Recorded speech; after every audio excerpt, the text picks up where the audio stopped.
ଏହି ତିନୋଟି ପ୍ରକାରର ଲୋକଙ୍କୁ କେବେ ବି ଆପଣଙ୍କ ଘରେ ପୁରାନ୍ତୁ ନାହିଁ।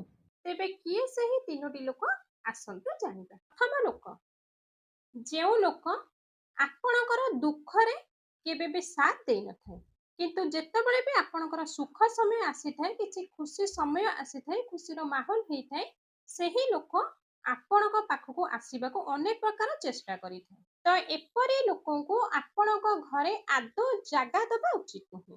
ନମ୍ବର 2, ଯେଉଁ ଲୋକ ଆପଣଙ୍କର କଥାକୁ ଚୁଗୁଲି କରିକି ବାହାରେ ଏପଟ ସେପଟ କରିକି ଛ ଲଗେଇକି ଗପିଥାଏ, ଏହିପରି କପଟି ଓ ଛଳବାଦୀ ଲୋକକୁ କେବେ ବି ଆପଣଙ୍କ ଘରେ ଆଶ୍ରୟ ଦିଅନ୍ତୁ ନାହିଁ। ଏହିପରି ଲୋକ ଆପଣଙ୍କ ଘରେ କଳି ସୃଷ୍ଟି କରାଇଥାଏ।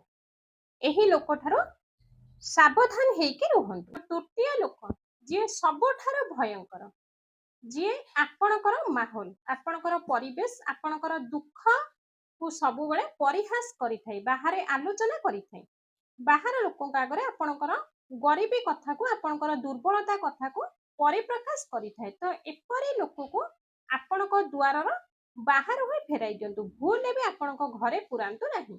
ତ ଏହିଭଳି ଭିଡ଼ିଓ ଆଗକୁ ଦେଖିବା ପାଇଁ ଆମ ଚ୍ୟାନେଲ ସହିତ ଯୋଡ଼ି ହୋଇ ରୁହନ୍ତୁ। ଚ୍ୟାନେଲକୁ ଜଲ୍ଦି ଯାଇ ସବସ୍କ୍ରାଇବ୍ କରିଦିଅନ୍ତୁ ଏବଂ କମେଣ୍ଟ ବକ୍ସରେ ଜରୁର ଜଣାଇବେ ଯେ ଏପରି ଲୋକ ଆପଣଙ୍କ ପାଖରେ ଅଛନ୍ତି କି ନାହିଁ। ଯଦି ବି ଅଛନ୍ତି, ଆପଣ ତାଙ୍କଠାରୁ ଦୂରେଇକି ସବୁବେଳେ ରୁହନ୍ତୁ।